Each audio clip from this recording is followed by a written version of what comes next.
Hello everybody. I'm going to show you guys how to make sure that all your resources from your courses and stuff like that after the try or the quarter is done get saved and into your resources so that you can reuse them for another course. Just a quick plug here. Remember, I have a link on the Farmington webpage, so you can click on the Schoology link, parents and students as well. And you're going to find a lot of help sites. I update this constantly. I've recently updated the staff one. There's a lot of cool staff stuff. If you just want to go to Schoology site, you can click over here. So first thing you're going to do is you're going to get logged into Schoology. Once you're logged in, if you're going to go to any one of your courses that may be ending soon, this may be a good thing to do just to prepare for things, even if your course isn't ending soon. But so I'm going to click on one of my courses, one of my sample courses that I've created. First off, you need to know where or what grading period that you're in. So look down here on the side. Notice this one is in 2013, 2012, 2013, try one. So at the end of try one, this course is going to go into the past sections. Now you do not lose the course after the grading period. So let's say that you forgot to do what I'm going to show you here. You can still access all your stuff. So if you go to courses and you go to see all, you're going to see two things. You're going to see your current courses. These are all the courses that I'm in right now, or that I'm administering right now.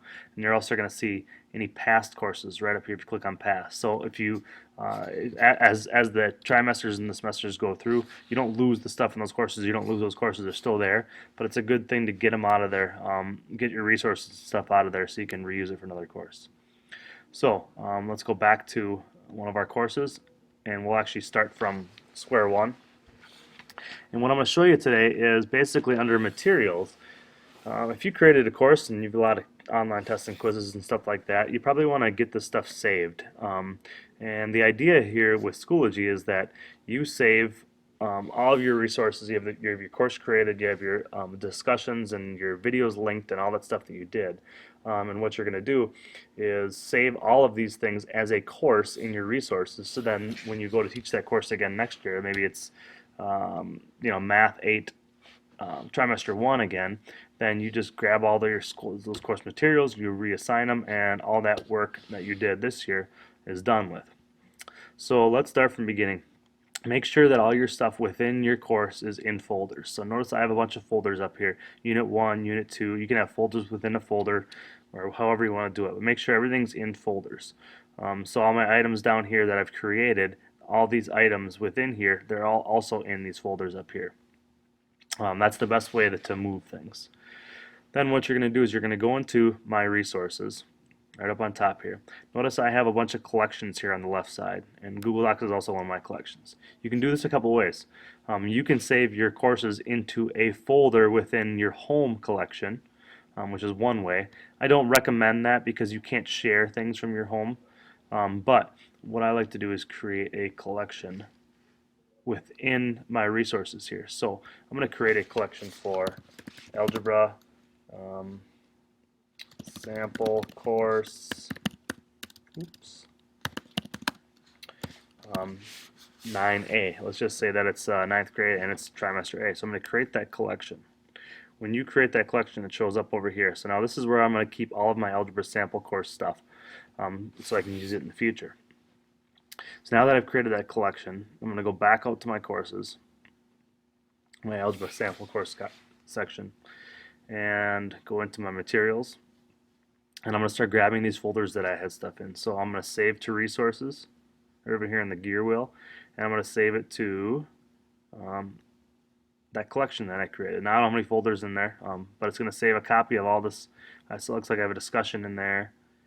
I'm going to save to resources, collection, there.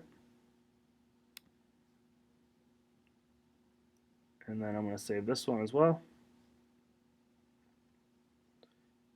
Got a lot of stuff in there.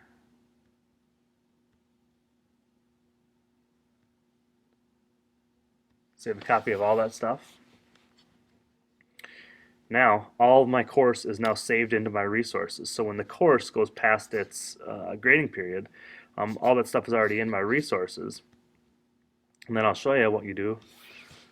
essentially you're done at this point. So now I have my sample course. I got all my stuff here, and you can see it'll be Unit 1, Unit 2, all that stuff. And you can go ahead and if you teach this course with somebody else and you want to work out of the same folder, if you're sharing a lot of resources, just go ahead and hit share here.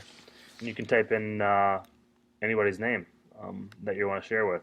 Maybe I want to share with somebody at the high school. I'm teaching a course with Mark Bakar.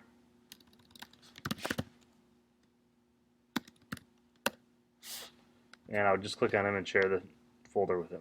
So works out pretty slick. You can also change the permissions so that people can just see the stuff, or maybe they can edit it as well. It's up to you. And then you have some options to arrange and stuff like that. So then let's say you create your, you go to the next trimester and you teach in the same course and you want to bring down the Unit 1 folder. You would just click here on the folder and you would say move to, oops, sorry, I messed that up. Sorry, you would click there and you'd go add to course, and I'm going to add it to my course for the next trimester right into there, and you hit add and it adds it right in there for you. So it's pretty slick.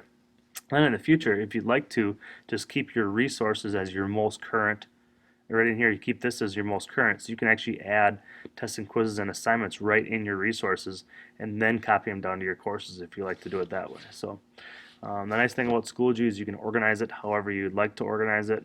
This is the way that I recommend, but certainly people have found ways that work a little bit better for them. So try to do that before the end of the semester for the middle schools, or quarters for the middle schools, or then the trimesters of the year, depending on when your course is. It makes it a little bit easier to save all of your stuff.